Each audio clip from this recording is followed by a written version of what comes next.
E aí, meu amigo?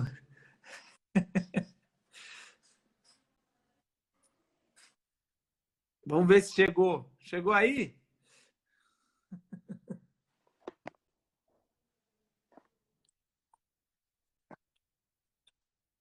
É. Peraí que tá travando. Vamos ver se vai. Você tá na internet ou tá em 3G? Tava em LT, vamos pro Wi-Fi aqui. Trava? Vamos ver se vai melhor.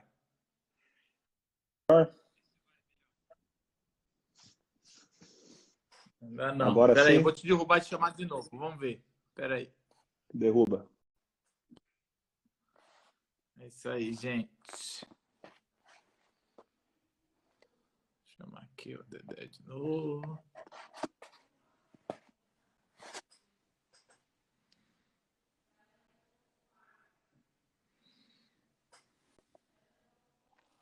Fica pequenininha aqui embaixo, né? Eu gostava da, da parte imponente embaixo. Poxa, não adaptei ainda não. Eu não tenho queixo. Isso vamos chamar o André. E aí, gente, de onde vocês estão falando? Eu estou estranhando, eu estou olhando para uma outra pessoa. Foram alguns anos aqui. André, eu te chamei de novo, meu amigo.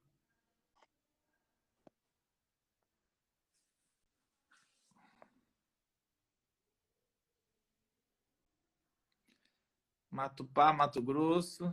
Você. Ah! Agora sim, mano. Ó, eu tava numa live ontem, cara, e teve tanto problema. Tem muita gente que joga videogame aqui em volta, entendeu? E daí complica a internet de todo mundo.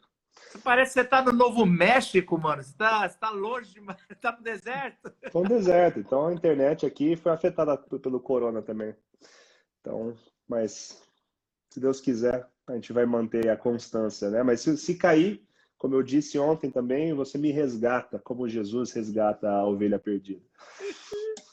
Você sabe que eu peguei a tua foto, né, de casado bonitinho, cara. Hum. E aí eu fiquei com ciúme. Eu falei, eu vou dar uma parada aqui na barba pra falar com ele. Nossa, aquilo lá mal nascia a barba. Isso aqui eu tô tentando disfarçar também, porque minha barba é toda rala. Não, hoje, Parece. hoje é aniversário do meu filho. Eu falei, eu vou dar uma parada. Minha barba tá parecendo de mendigo. E aí eu fiz isso, né, cara? A gente não sabe. Eu não sei mexer em barba, não. E aí eu tenho medo de ir no barbeiro, então ficou assim, ó. Tudo horrível. Você Não, tá bem, meu horrível. amigo? Isso aqui, ó, tá Olha vendo? lá. Parece grama plantada no deserto, só Não, nasce em alguns lugares. isso é estresse, viu? Eu já ouvi falar que esses buracos aí é estresse. Como é que você tá, Então, cara? aparentemente estressado a vida inteira, né? Mas tô bem, cara. Tentando me acostumar, assim, tem altos e baixos durante essa quarentena, né? Especialmente para quem é pastor, tá acostumado a ver pessoas todo dia e conversar e tudo mais. Então, quando isso é retirado e é tudo agora por telefone, tudo à distância, é um sentimento muito, muito estranho. Então, tem alguns momentos que eu ligo mais, outros momentos que não importa tanto. Eu sou uma pessoa caseira, então não me afeta tanto. Mas tem momentos assim que são bem, né? Se acorda, parece que tá num pesadelo. Fala assim, meu, isso está rolando ainda e a vida inteira é afetado o dia a dia, né? Então eu acho que o pior são os filhos em casa o tempo todo, né? Meu filho, É. ele ia pro prezinho das 8 da manhã até as 3 da tarde e agora acabou. Então, tá em Eu tô com uma, casa. eu tenho uma frase que é o seguinte: filho dá mais trabalho do que trabalho. É verdade. Então, É, e foi o Dia das Mães agora aí, meu, ó, palmas, viu? Porque eu sei que às vezes são os pais que ficam em casa, então varia hoje em dia na nossa cultura, mas ainda a grande maioria são as mães e é subestimado o trabalho que elas colocam, né, em criar filho. Então é impressionante, cansativo, tanto fisicamente quanto emocionalmente, e então tem sido assim. Nossa filha está com 9 meses também, meu aquela Deus. inconsistência de sono. Então acorda 2, 3, 4 vezes. Às vezes a gente tem que acordar e depois no dia seguinte a gente está acabado. Então tem sido assim o dia a dia. A minha tá com 1 ano e 6 meses, 7. Tá Mas dormindo à ela já, noite? já Isso é dorme, bom, isso é mas bom. de vez em quando não, mas hoje dormiu. Muito bom. Cara, tá preparado? Vamos tentar dar uma mergulhada aí na sua história com Jesus. A ideia da Vamos. nossa live é puxar um pouco da a memória, a nossa caminhada, a sua caminhada com Jesus e o que isso pode trazer esperança, relembrar as misericórdias do Senhor, para que a gente. Eu fiz 1 mês de pastorais da quarentena, mas depois de um tempo eu falei, cara, chega de falar de quarentena até, eu não estou aguentando mais. Vamos falar sobre. Já que também falar sobre o futuro é difícil, né? Esse novo normal, então Sim. vamos olhar, vamos fazer igual o povo de Israel no exílio, vamos olhar para o passado e vamos lembrar o que As traz coisas esperança. boas. É Sim, com isso aí. certeza. André, qual que é a sua lembrança mais gostosa de antes dos 10 anos, a sua infância? O que você lembra com carinho? Olha, a nossa. Na sua prévia que você mandou para mim, você estava falando assim, qual é a sua primeira lembrança? Eu vou falar de duas, então. A primeira lembrança, assim, boa que eu tenho, é uma lembrança de perdão. Eu acho que eu tinha uns 4, 5 anos e estava na galeria, né, da igreja. Meu pai é pastor. Ele estava fazendo uma competição de cuspe, né, cuspindo lá embaixo, na igreja, dentro da igreja. E daí eu lembro que eu cuspi assim para ver a distância, né? Daí eu olhei lá para baixo, daí meu pai, né, olhou ao mesmo tempo. Ele viu que era eu. Daí acabou, né? Entramos no carro depois do culto, silêncio. E daí chegamos em casa, ele já começou a pegar a cinta, né? E daí lá eu já caí de joelho, né? Pedi perdão. Imagina, 4, 5 anos de idade, não? E ele me perdoou, meu. Então, incrível como eu lembro disso até hoje, esse aspecto de perdão. E agora, se você for falar da infância, acho que uma das coisas mais marcantes foi a nossa vinda para os Estados Unidos. Ah, eu tinha 7 anos, o meu irmão tinha 10, e foi uma experiência nova para a gente, né? Sair do país, do Brasil, para um país que a gente não tinha a mínima ideia, não sabia falar a língua, entendeu? Primeiro dia de aula, criança conversando comigo, eu não entendia nada. A professora chegou para mim assim, falou assim, André, você tem que memorizar o número do seu ônibus, né? Então eu falo assim, repete, o meu ônibus é o 81. E daí eu olhei assim para ela e falei assim, sim, yes. E dela, não, não, não, não, eu quero que você repita, o meu número é 81.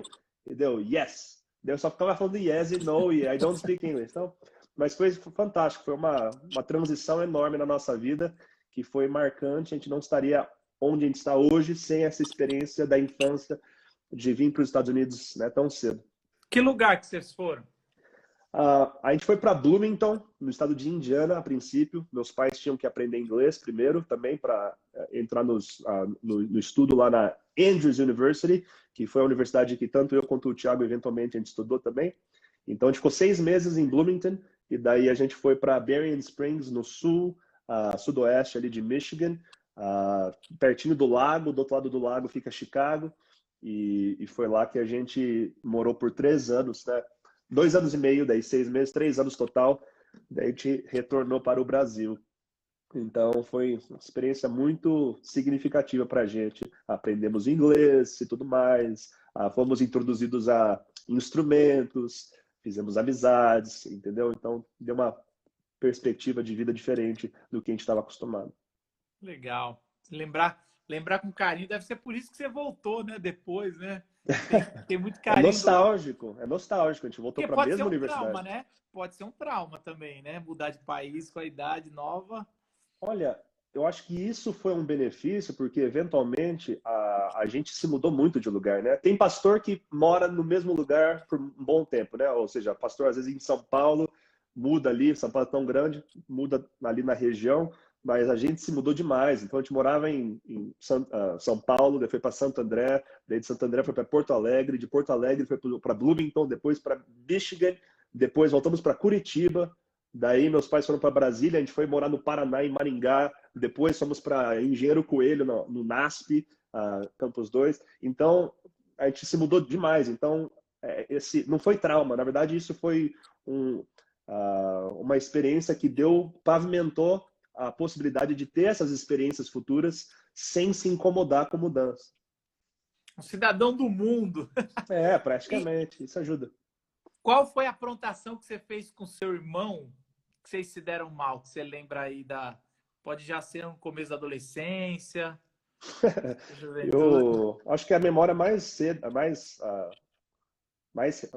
assim, antiga da nossa primeira briga, assim, que eu lembro bem, foi lá em Michigan, né? Acho que eu tinha 8, ele tinha 11, e não sei qual que foi a discussão, se era por causa de videogame, alguma coisa, mas a gente se brigou, trocou palavras, tal, daí eu peguei um taco de beisebol Tá e meio, certo, tá e meio que certo. bati no joelho dele, assim, meio que de leve, né? Que você não vai quebrar o joelho do seu irmão, né? Mas ele começou a chorar, assim, doeu, né? Entendeu? E daí ele olhou para mim com uma cara de raiva, assim, daí ele começou a correr até a minha direção e daí eu me tranquei no quarto, assim, fiquei lá por horas, assim, trancado no quarto, até, Você até sabe, de... você sabe que a primeira vez que eu conheci vocês pessoalmente, vocês estavam brigando, né? Ah, normal, normal. Isso Você é... lembra como é que foi ou não? Não, nem lembro. Eu acho que muitas vezes as pessoas acham que a gente está brigando, mas isso é só a maneira com que a gente conversa um com o outro, entendeu? Ai, Então, mas eu não mas não, lembro, não, não. não. Ali ele estava lá no estádio de Recife, lá da Copa. Sim, Eu lembro disso. E lá no vocês iam. Oxigênio. Eu acho que era o primeiro show de vocês depois que o CD explodiu, né? E Sim. vocês estavam voltando, vocês estavam em Recife, eu ia fazer uma palavra, mas vocês iam fazer. E tinha alguma coisa, o Thiago, né, para variar, Cri-Cri, estava bravo com alguma coisa da afinação do violão. Eu sei lá, ele estava bravo, arrancando as cordas e falando, André, não se faz isso. E aí, gente? Eu falei, Entrou deixa os dois. naquele super E aí? desconfortável, né? A Não, introdução. você sabe que você sabe muito bem que o Thiago é um amor de pessoa, mas não pisa no calo dele, não.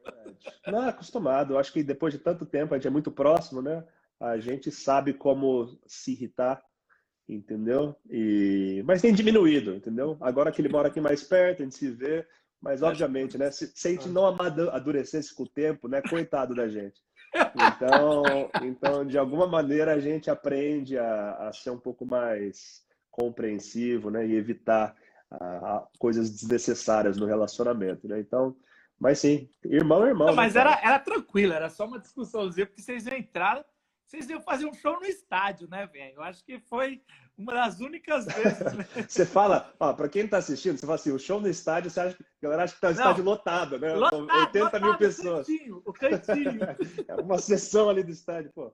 Mas é bom, se você quiser um dia se orgulhar, né? E falar assim, pô, a gente já tocou para estádio. Então Da você pode. Copa, Estádio da da Copa. Eu Copa, da falo, Copa. tá no meu currículo que eu preguei no estádio da Copa, igual o Billy É Graham. isso aí, é isso aí. Omitir informação, né? Mas é isso aí. Qual é o lugar de segurança na sua adolescência? Que você falou que aqui era o meu lugar que eu pertencia. Cara, olha, eu fui na nossa denominação a adventista, que a gente cresceu a vida inteira, tem os colégios de internato, onde você sai, mora no dormitório, então, longe dos pais. O meu irmão foi a princípio no ano de 2000, não, 99. Então ele foi fazer o ensino médio lá. E daí na época eu estava na sexta série. Daí no ano seguinte, quando ele foi pro segundo ano, eu estava em Curitiba e eu estava assim meio que de rixa com meus pais, brigando por qualquer bobeira, né? Adolescência. Então tudo te irrita. E daí eu cheguei e falei que eu queria ir também, entendeu? Então eu fui na sétima série, cara. Hoje eu olho moleque né, da sétima série, eu falo assim, cara, como que eu fui com essa idade? E daí eu fui com 12 anos de idade pro internato e desde então nunca voltei para casa. Então, assim, se você for falar de memória, minha infância e tudo mais, ou adolescência, o colégio era um lugar muito bom, entendeu? As amizades criadas, né? O desenvolvimento tanto do esporte, jogar basquete, cantar em coral e estar exposto a várias atividades assim de tanto liderança quanto outras coisas. Isso foi um aspecto formativo muito benéfico na nossa vida, na minha vida. E então eu guardo com carinho, entendeu? Então o bom é que eles cortavam o ar-condicionado no verão. depois de um tempo. Então, normalmente o ar-condicionado ficava ligado depois do almoço. Então, o lugar seguro que você pode falar era quando depois do almoço a gente voltava, colocava o ar-condicionado assim do congelar, né? Fechava a cortina, tudo, deixava tudo escuro, colocava a música e a gente ligava uma luz negra ainda. Então, ficava aquele ambiente psicodélico assim, e daí a gente descansava assim, daí acordava e ia jogar basquete. Mas era muito bom, só boas memórias que a gente tinha daqueles momentos. Cara, você também teve uma infância do basquete? Mais do basquete do que o futebol, foi? Com certeza. É que isso foi mais de criação. Primeiro que quando a gente morou nos Estados Unidos, o basquete era muito mais visado do que o futebol. Então, quando a gente retornou para o Brasil, a gente jogava basquete. Nosso pai nunca foi de jogar futebol, então a gente queria seguir os passos da família, que era mais basquete. E então, quando a gente chegou no internato, treinava. Cara, eu fui para o internato não para estudar, eu fui para jogar basquete e fazer amizade, né? Então, Quem foi 4 horas por dia.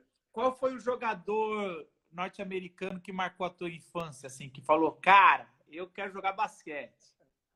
Foram dois. Quando a gente chegou nos Estados Unidos, né? Você tá passando agora o documentário, né? The Last Dance, né? Do Michael Jordan. Mas quando a gente chegou nos Estados Unidos, o Michael Jordan estava jogando beisebol. Então, quem estava assim crescendo, eu lembro dessa fase. Você lembra dessa época? Não. Então, quem estava crescendo bastante era o Orlando Magic e o Penny Hardaway, que era um jogador promissor. Então, ele foi o primeiro jogador, tinha o tênis dele e tudo mais. Então, era um jogador preferido. Depois que eu cresci, fui pro internato e tudo mais. Daí, meu jogador preferido era o Allen Iverson, do Sixers. Entendeu? Então, essa foi minha eu sou mais jogadores velho que você. Para mim, eu lembro de um passe que o Magic Johnson fez deitado. Ele fingiu que ia jogar para cima, o cara pulou, ele jogou por baixo e passou.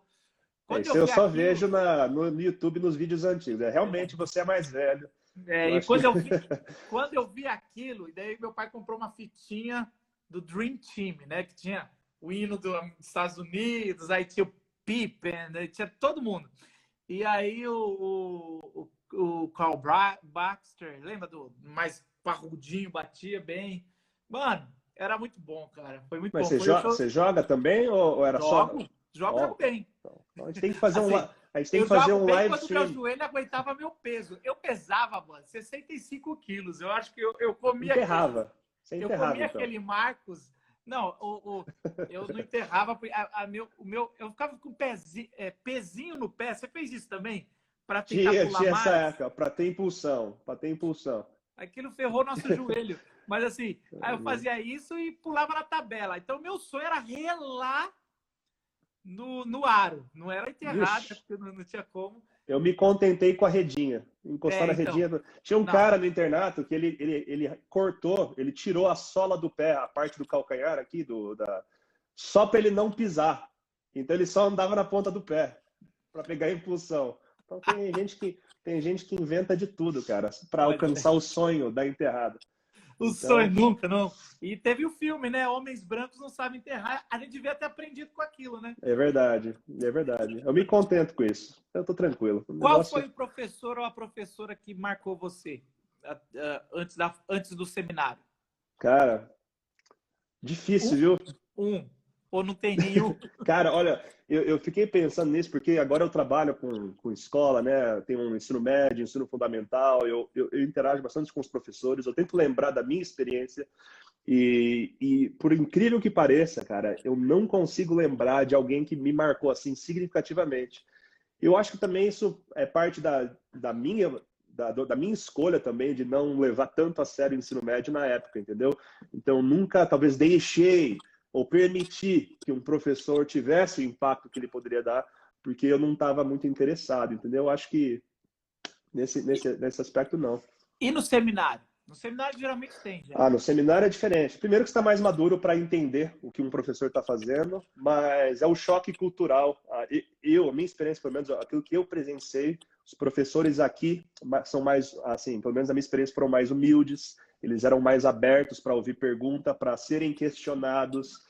Você fez o bacharel aí, então? Não, então. Eu me formei em Direito. E daí, no meu último ano de Direito, eu... Sabia, não? Não, Não. eu me senti convicto, né, de que Deus estava me chamando para estudar teologia. Então, nesse processo de chamado, eu concluí o curso de Direito, me formei, casei, e daí eu entrei diretamente no mestrado.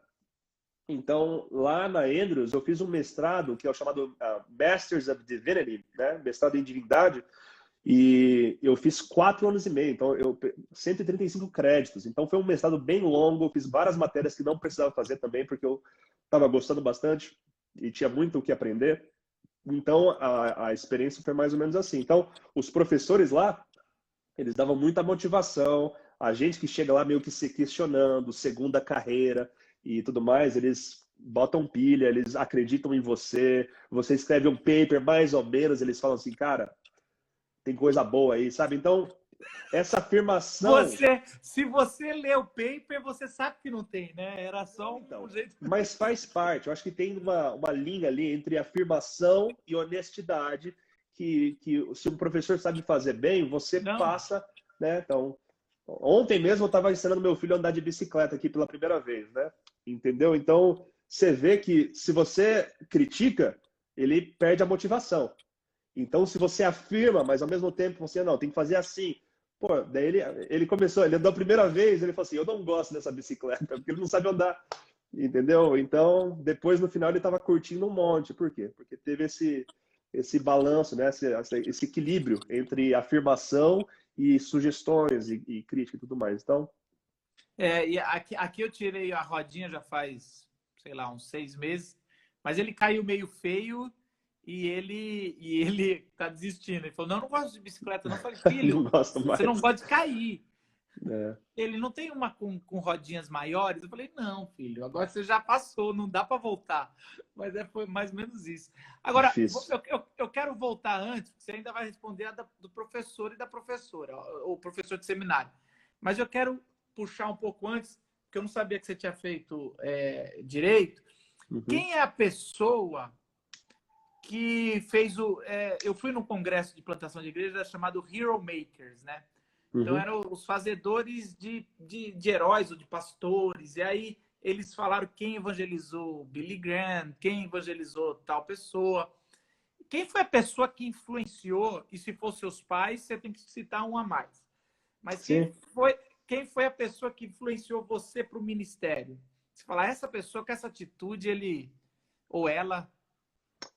Cara, ó, é uma pergunta é difícil assim retornar minhas memórias e retornar minhas memórias e tentar lembrar. Obviamente, o lar que eu fui criado é um lar que proporciona um exemplo, né? Por mais que meus pais tenham erros e tudo mais, meu irmão, mas assim, são bons exemplos que eu sempre segui. Então, eu não, essa questão da influência é uma coisa muito complexa, porque a memória que eu tenho é que eu vivia numa bolha cristã, cheio de cultos e eventos e tudo mais, mas eu me sentia vazio. Não estava me preenchendo porque, para mim, era somente a ilusão de cristianismo ao invés da minha vivência cristã. Então, a partir do momento que eu comecei a estudar a Bíblia por mim mesmo e me aprofundar por mim mesmo, isso foi a influência. A influência foi a busca por conhecimento, a busca por entender quem Deus é e o que a Bíblia diz. E, obviamente, conectado com isso, daí tem família, daí tem pessoas e tudo mais, mas o foco principal, a influência principal foi a de Deus, me guiando nesse processo de aprendizado.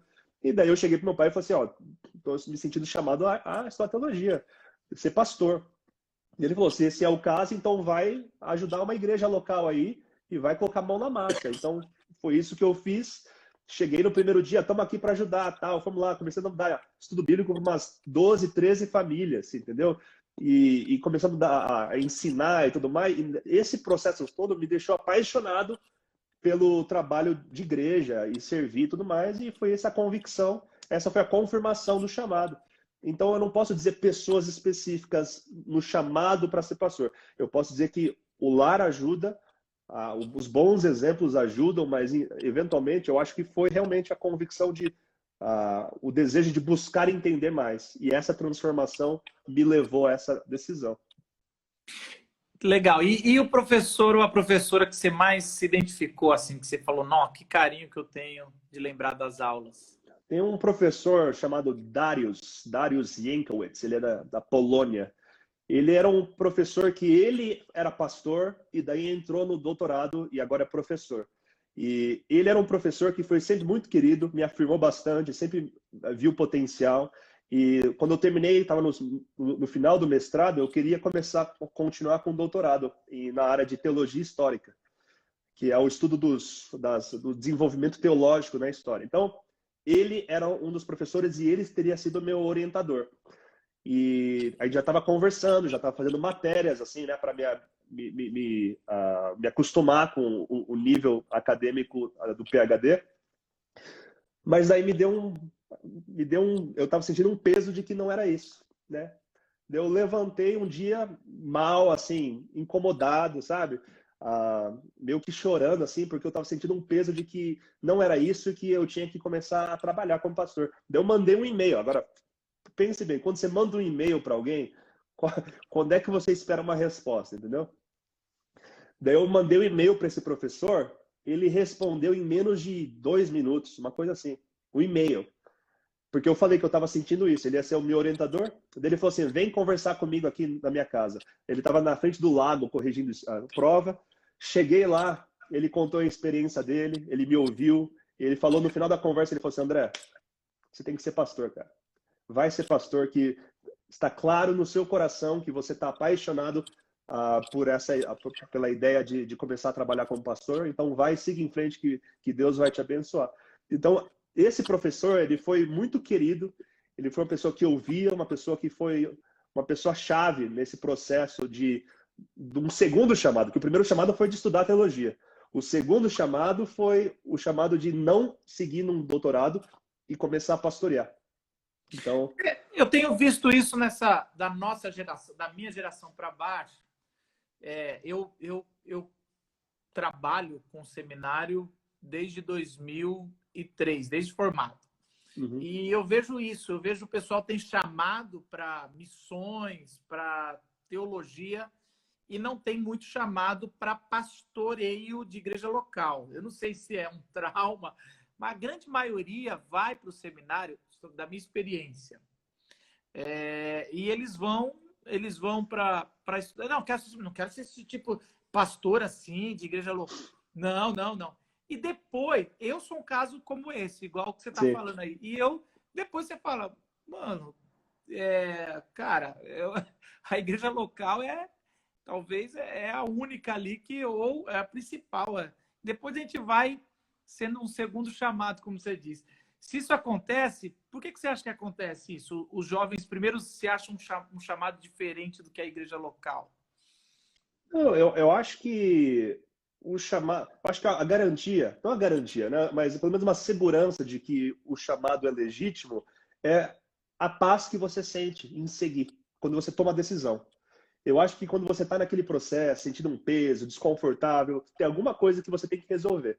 Mas a partir do momento que você sente uma paz, quando eu decidi, vou mandar meus currículos aqui nos Estados Unidos, porque minha cidadania americana tinha saído em 2014, bem quando eu estava me formando. Assim, eu vou mandar meus currículos aqui, eu senti uma paz muito grande. Eu acho que eu interpretei essa paz como sendo algo que era uma confirmação de que eu tomei a decisão certa. Então, eu fiz uma seleção. Eu falei assim, eu vou mandar aqui o currículo para o Havaí, né, para lugar... Né? Mas daí, eventualmente, eu recebi o chamado para o Novo México. Eu nunca tinha vindo aqui, não conhecia, não sabia de nada. Então, você pode ter propósitos, né? Mas Deus tem os propósitos dele. Agora, quando você fala de chamado, de ser pastor, não significa que você está preso pelo resto da vida nessa... Não, o chamado se desenvolve, vai ter outros desafios que podem aparecer. E essa é a realidade. Eu acho que você tem que estar confortável com a ideia de que muitas vezes você não tem controle e está aberto para as possibilidades que Deus tem para apresentar. Então, tem que estar aberto para as possibilidades. Exatamente. Deixa eu falar um negócio. Qual é a herança da alma que sua mãe já te deixou e seu pai já te deixou? Minha mãe é uma pessoa que é um exemplo de afirmar pessoas. E afirmar de forma honesta, entendeu? Então, é uma pessoa que, quando você está para baixo, ela é uma pessoa que afirma. Quando você está enfrentando problemas, ela tenta ela tem essa sensibilidade de notar que alguma coisa está errada. Às vezes não tem nada errado e ela acha que está errado, né? Mas coisa de mãe. Mãe. Mas ela tem esse sentido que é esse sexto sentido que é uma coisa muito boa. E meu pai é um exemplo para mim de dedicação, de trabalhador, de conselho, de exemplo, né, de espiritual. Eu não, na minha casa, eu cresci, Marcos, eu cresci com culto matutino todo dia em casa. Pô, eu tenho filho agora, cara, isso é um desafio muito grande, né? Assim, a gente está Aqui em casa é uma vez por semana, cara. A gente tá e ó, às vezes tá, cadê o culto? A gente não vamos fazer, tem que fazer. Cara, eu admiro é quem consegue um difícil. culto Não, é diário. difícil. Eles faziam, e a gente era criança muitas vezes, e ele fazia maneiras para a gente, né, prestar atenção. Falava assim, ó, quantas vezes a palavra salvação vai aparecer na meditação aqui? Ele começava a ler, tal, porque a salvação, daí continuava a dizer, daí a gente contava, quantas vezes? 4. Então, ele tinha maneiras para a gente participar do culto e tudo mais, e então, para mim, isso é um grande exemplo de dedicação, de oração pela família. E algo que eu tenho que melhorar muito na minha vida, entendeu? Porque a gente reclama que está cansado, isso. Mas, cara, educar filho é sacrifício. E educar filho intencionalmente é um sacrifício ainda maior. Então, para mim, eles são grandes exemplos disso. Criar já é difícil. Educar é uma tarefa muito de sacrifício mesmo, essa é a palavra. Qual foi talvez uma das, né? Não precisa falar né? Maior luta da tua vida, onde teve uma dor profunda? Dor profunda. Eu acho que a experiência, eu nunca perdi alguém próximo assim na minha família. Então, essa questão de perder às vezes um ente querido, assim, bem próximo de você, pode ser uma marca. Eu não tive isso ainda. Eu acho que os grandes desafios que eu tenho no processo de educar filho e no próprio casamento. Porque muitas vezes a galera acha que casamento é aquele mar de rosas, entendeu? Mas não é. Tem momentos que é só alegria, é felicidade, é companheirismo, mas tem momentos que são bem negros, tem momentos que são bem difíceis e deixa cicatrizes muitas vezes. Então, a gente completou 10 anos de casamento agora, esse ano. Eu e minha esposa, a gente casou. Eu também. Estamos juntos, Também? né? E somos casados com Natálias. Então, assim. Com Natália, não sabia, tinha esquecido dessa. Mas então eu acho que esses são. Você falou assim, qual a sua maior luta? Eu acho que a maior luta é lidar com o egoísmo, entendeu? Porque muitas vezes os problemas que a gente enfrenta no nosso casamento, os problemas que a gente enfrenta na nossa vida, é por causa do nosso egoísmo, entendeu? Então, a partir do momento que a gente entende sacrifício a cada dia e passa a buscar um relacionamento mais redentivo do que algo que é para mim, então as coisas passam a ser um pouco mais, você passa a ficar um pouco mais em paz. Então, casamento é uma bênção e me traz muita alegria, mas a gente tem que reconhecer que nesse processo todo, especialmente agora com filhos pequenos, né, que a gente não dorme direito e está todo mundo mais sensível, são os grandes desafios. Olha, E eu tenho vai uma passar. tese, o André. O segundo filho, o pessoal não fala isso, mas a gente se preocupa muito no primeiro. O primeiro é muita novidade, é muito, assim, muita dificuldade, mas é muito apaixonante a novidade. No segundo, você, quando está cuidando de um, não dá para dar um alívio, porque a Não tem outra pessoa alívio. está cuidando do outro. E Então quem tem 3? Não dá nem para entender como não, que consegue.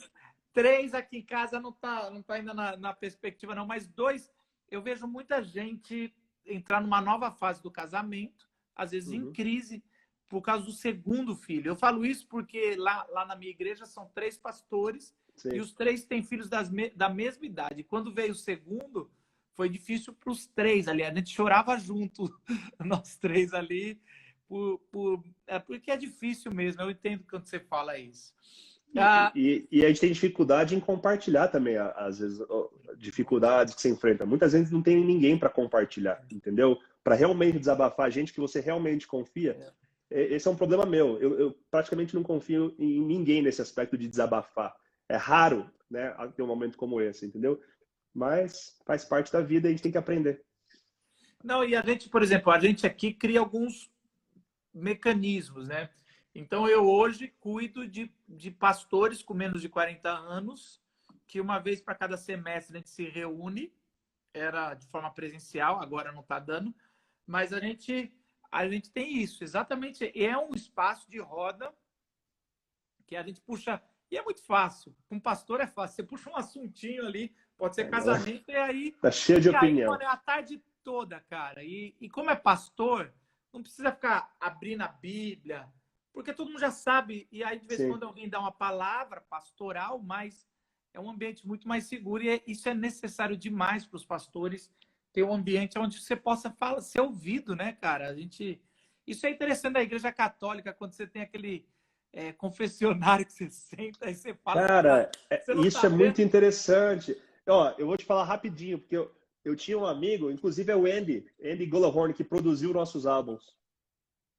Isso é na época que eu não tinha noção e que eu cometia muitos erros em várias áreas nesse aspecto de conversar sobre teologia, etc.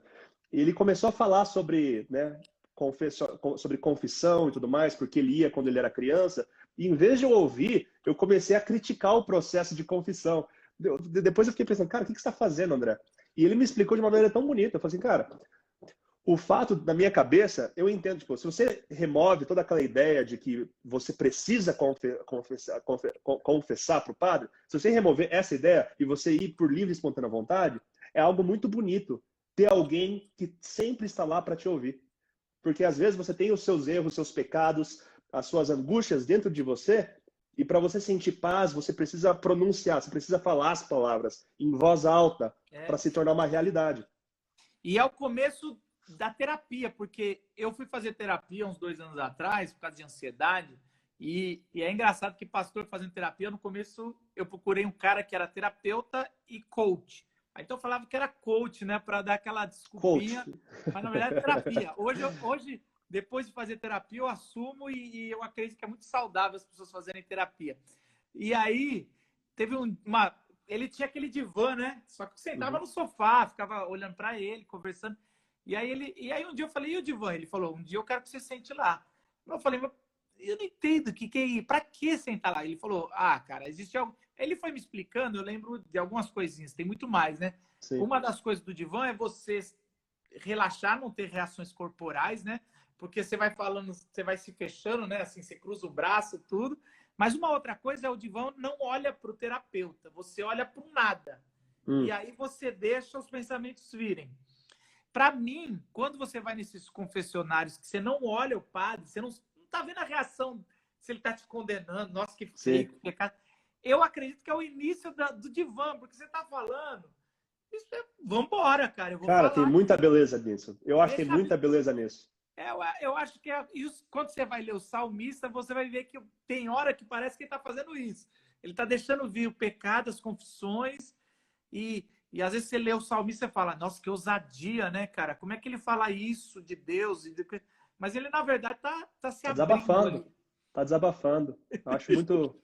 Tem um aspecto muito bonito. Naquele dia da conversa que eu tive com o Andy, eu olhei com novos olhos a questão da confissão, obviamente de uma maneira mais, talvez, correta, né? No sentido de sem aquela obrigação e sem o aspecto da penitência, né? Mas confessar, não confessar, mas se abrir para uma outra pessoa, muito bonito. Vamos fazer um bate-bola aqui? Bora. Que eu jogo um ping-pong, você pode responder rápido ou você pode fazer alguma consideração, tá bom?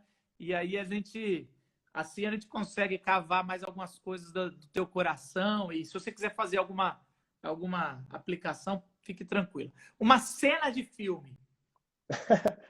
Cara, cena de filme, ó. Eu sei que você estudou a pauta, mas eu mudo, cara. Eu vou fazendo, vou vendo as que dão certo, as que não dão. Ó, não sei você, mas como pai hoje em dia, com criança pequena, não tem tempo para ver filme, cara. Não, Para mas mim é no só. passado! É no Ixi, passado! mas daí a nossa memória ela é esmagada, né, pela nova realidade. Mas eu acho que eu tenho assistido agora, terminei pela segunda vez, assisti uma primeira vez sozinho e depois com a minha esposa, a série The Young Pope e The New Pope. E a série é com o Jude Law, né? E uma das cenas mais bonitas que eu não quero ter spoiler aqui, né? Mas a última cena do The New Pope é o discurso que ele faz sobre a maneira com que ele quer, a maneira com que ele acha correta a liderança da igreja, né? Ele fala assim que, bom, eu vou fazer spoiler aqui, então tá para os ouvidos se você quer assistir. Agora, só um pouquinho, qual que é a plataforma? A HBO. Ok, não, só para saber. Não, HBO. já vou atrás. Vai estragar muito esse... Tá bom, talvez. A cena. Ok, é a cena final. É a cena do discurso final. Discurso final. O que dá... Não precisa falar da cena, mas o que marcou você? Por que essa cena você acha que veio à memória agora? Porque eu me identifiquei. Eu me identifiquei com a realidade. Não, eu me identifiquei. Porque quando você chega jovem a ser pastor, você acha que você é o dono da verdade, muitas vezes, e você é aquele cara que chama o pecado pelo nome, entendeu? E isso foi o que o Young Pope fez durante a primeira série e tudo mais. Mas daí, no final, ele finalmente se dá conta da importância de ser uma pessoa equilibrada, de ser uma pessoa moderada. Então, é um discurso tão bonito assim que ele faz, e eu vou deixar com isso só, depois vocês assistem a série. E para mim me marcou muito, assim, eu me emocionei demais nessa série, especialmente no The New Pope, que veio depois, trilha sonora espetacular, e daí depois fui ver com a minha esposa, falei assim, você tem que ver isso aqui comigo, e eu quero ver de novo para entender ainda melhor. Então, um refrão. Um refrão? Na tua vida. Aí. Um refrão da minha vida? Ai, cara, eu vou passar. Eu não consigo. Acho que cada fase da minha vida eu me apego a alguma coisa. Eu tendo a colocar memórias passadas de lado que não são tão frescas na minha cabeça. Então, quando você fala assim, um refrão, eu vou pensar naquilo que é a realidade do momento, entendeu? E não me apegar tanto ao que aconteceu, ao que eu ouvia no passado. Então, hoje em dia, em questão de música, eu tenho ouvido música, a trilha sonora do The New Pope, que tem muita música clássica. Então, como é que eu vou escolher o refrão de uma música clássica, entendeu? Okay. Então, para mim, o refrão, no momento, é a beleza. Então, deixa com isso. Um livro que abriu sua mente. Um livro que abriu minha mente foi eu comentei isso ontem na outra live que eu fiz, que foi o livro O Retorno do Filho Pródigo, do Henry Nouwen.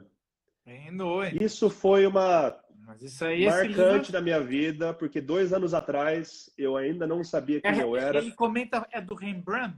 Que ele comenta isso, exato. Ele comenta o quadro do Rembrandt. E 2 anos atrás eu ainda não sabia quem eu era, não tinha identidade formada, eu não sabia qual que era a raiz dos meus pensamentos, daquilo que eu deveria estar pregando consistentemente. E daí, lendo aquele livro, experiências nas nossas vidas para o Brasil, conversando com pessoas também, de diferentes perspectivas, conversando com meu irmão também. Mas o livro foi muito importante para entender o amor de Deus e saber que eu deveria estar pregando o amor de Deus com muito mais consistência. Eu pregava do amor de Deus, mas não era ainda o centro da minha mensagem em tudo que eu fazia. Então, esse livro foi a mudança, especialmente a frase... Demais. A frase do livro que ele fala que nós somos o filho pródigo toda vez que a gente busca por amor incondicional, onde não pode ser encontrado. Então, eu me identifiquei com o livro, e daí agora eu estou numa série de Lucas. Depois que acabei o livro, eu fiz uma série do Filho Pródigo, e daí eu estou numa série de Lucas que já está durando mais de 2 anos já. Ou quase 2 anos. Eu acho assim, é que eu sou mais moderninho, mas meu irmão tem um quadro do Rembrandt exatamente por causa desse livro aí. É mesmo, é muito bonito. Eu acho que a gente fez uma local de Rembrandt por causa do livro. Porque o Henry Nouwen, o pessoal está perguntando, o Henry Nouwen é fantástico. Um time do coração. Vamos aqui para coisas mais fúteis. Cara, Qualquer esporte. É difícil torcer para futebol daqui, porque o futebol em si, o propósito do futebol é só para zoar os amigos. Qual é o time que você gosta? Do seu coração? Para futebol no Brasil, minha vida inteira, eu fui São Paulino. Daí, quando eu vim para os Estados Unidos, não tem propósito de ser torcedor, porque não tem ninguém para zoar. Falar assim, seu time perdeu. Não tem. Típico de São Paulino, cara. Não valoriza, pode ser. Eu vivo com isso, eu não me importo. aqui eu sou torcedor dos Sixers, né? Então aqui eu acompanho bastante a NBA. Então NBA para mim é todo dia. Então esse é meu time do coração do momento. O que aconteceu em 76 para dar um nome para um time? Você sabe? Não, o 76ers é a data da independência dos Estados Unidos. Ah, ok.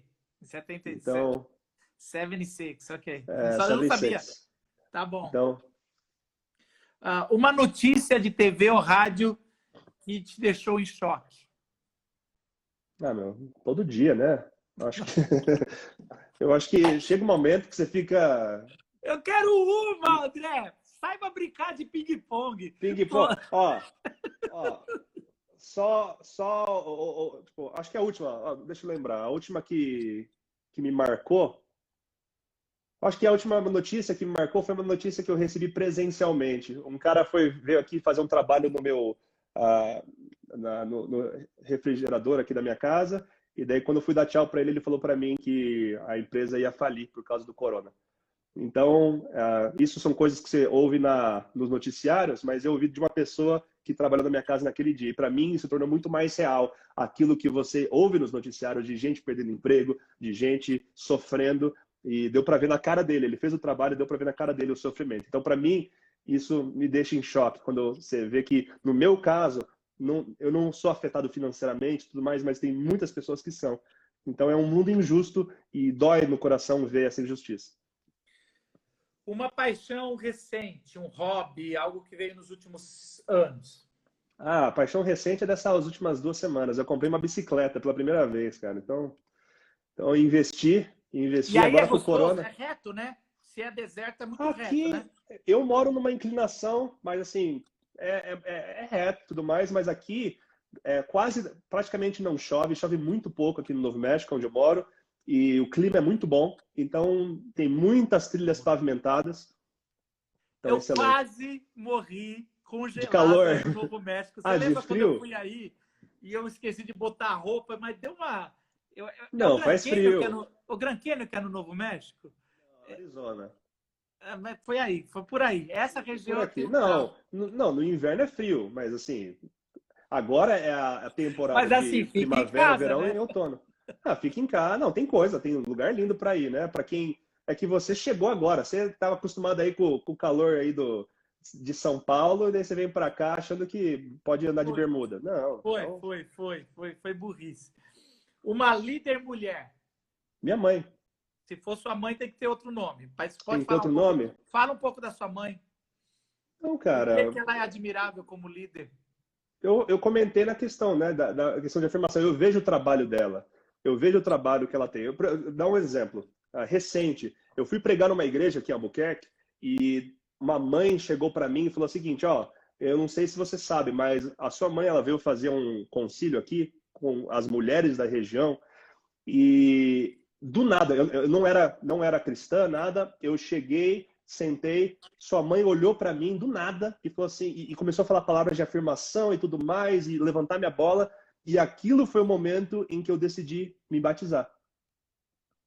E daí eu falei assim, cara, que impressionante. Daí ela falou assim, agora, o meu filho, que não é adventista, não é cristão, nada, ele veio pela primeira vez na igreja quando você estava pregando hoje.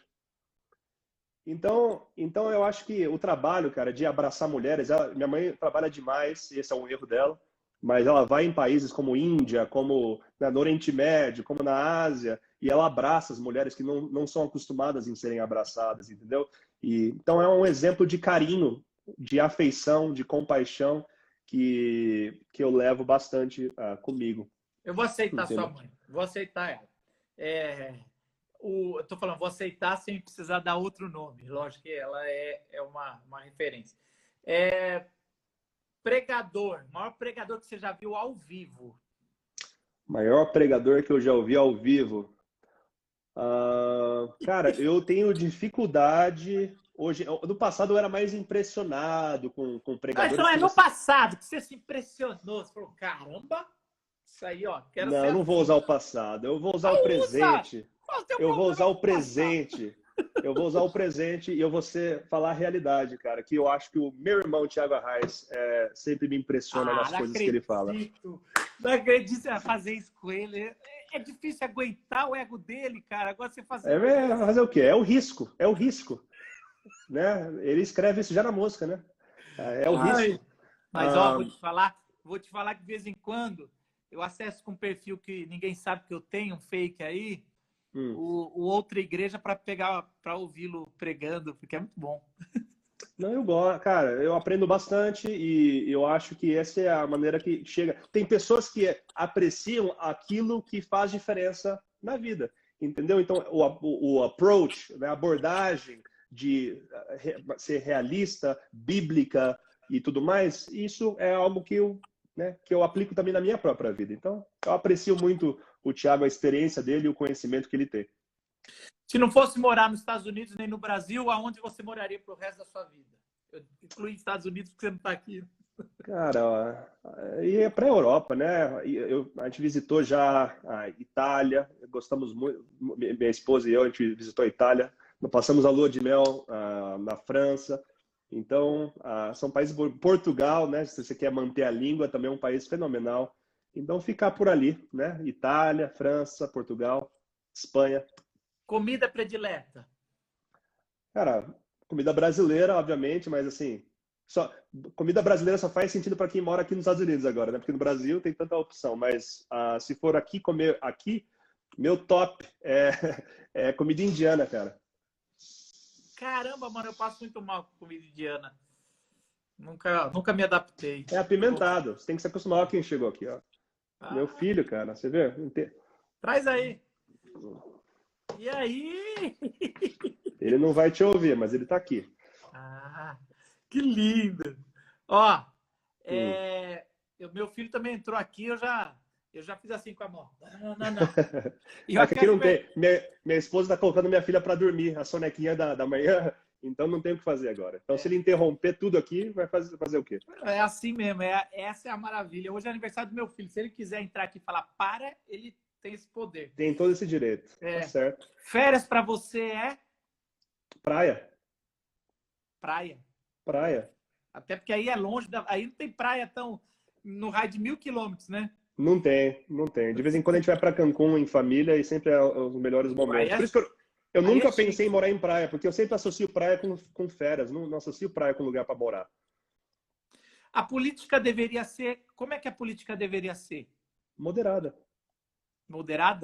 Então, se é centrão... Eu acho que sim, eu acho que tudo. Como eu disse no discurso, né? Eu acho que quando você puxa sempre para um lado, é maléfico. Eu acho que quanto mais equilibrado a gente é em respeitar e não ter extremos, eu acho que isso faz bem, né? Mas eu acho que a política deveria ser moderada, mas devia ser enraizada no amor. Eu acho que se toda a ação de políticos e daqueles que defendem posições fosse enraizada no amor, a gente estaria numa situação muito mais diferente. Como é uma conquista para os próximos 10 anos que você quer ter? Educar meus filhos no caminho do Senhor. Eu podia falar que é brega, mas é isso que não é, cara. É só isso que não é. Isso é a nossa preocupação todos os dias. Eu falo assim, cara, o que eu posso fazer para eu posso falar em palavras, mas no final do dia é o amor que eu dedico, é o abraço que eu dou quando ele comete um erro, como que eu lido com isso. E eu acho que é educação, é educar por exemplo. Você já deu 2 exemplos que falam isso. Você falou que uma primeira lembrança é um perdão do seu pai. Pois é, e a segunda lembrança, você falou que uma das coisas que você falou que você viveu a religião, mas não tinha ainda a sua experiência com Deus e não tem muito o que fazer. Ali é algo pessoal, não. Né, cara? E como que você educa uma criança, cara? Eu leio historinha de livro para ele e assim, como que ele entende Deus, Espírito Santo, Jesus, né? Os 3 são Deus, mas como que isso funciona? Então, assim, numa cabeça de uma criança de 4 anos de idade, como que você desenvolve uma parada dessa? Então assim, eu não sei, mas tem esperança, porque se eu cheguei a isso, né, na minha ignorância de criança e crescendo até hoje, né, sendo ignorante em tantas coisas, tem esperança para meu filho, para minha filha, e eu fico mais em paz com isso, porque eu sei que não sou eu, mas é um trabalho que Deus faz através de mim. No dia do seu velório, como é que você gostaria de alguém falar uma frase sobre você? Eu acho que é aquele negócio... É mórbido, mas Não, O que eu falo mais para minha igreja, eu acho que para mim é a palavra-chave, eu acho que a frase-chave do legado que eu quero deixar para os meus membros é que eles vivam uma vida como se fossem extensões de Jesus Cristo aqui na Terra. Você Então, sabe, eu tô você longe sabe, disso. você sabe que eu gostaria que falasse no meu velório? Olha só, ele está se mexendo. Seria ótimo, né? Seria o ideal. Mas Pensei causaria nisso. muito problema nisso, cara. Daí você já se desconfia. Estavam querendo me matar, entendeu? Mas tudo Daí cria bem. um Não, problema familiar. desculpa pela Mas. piada, mas vamos voltar aqui. Não, Foi não, muito não. bonito. É isso aí. Não, é ser extensões de Cristo. Eu acho que esse é o nosso legado que a gente deixa, né? Tanto para o mundo que a gente vive, quanto para nossa família. Porque daí, a partir do momento que a gente não está mais nessa terra, nossos filhos, né, nossos netos, eles podem continuar o legado. Então, nosso avô, que faleceu alguns anos atrás, o grande legado dele era ser um patriarca da fé, um homem de oração, um homem de compaixão, um homem de perdão. Então, a gente toma isso como um desafio de seguir nos passos do nosso avô, que viveu como Cristo, e vivendo como nosso avô, estaremos vivendo como Cristo também. Então, é Sede isso. os meus imitadores como eu sou de Cristo, né? Exatamente, exatamente. André, chegamos ao fim. Temos mais 2 minutos ou 3 aqui de live.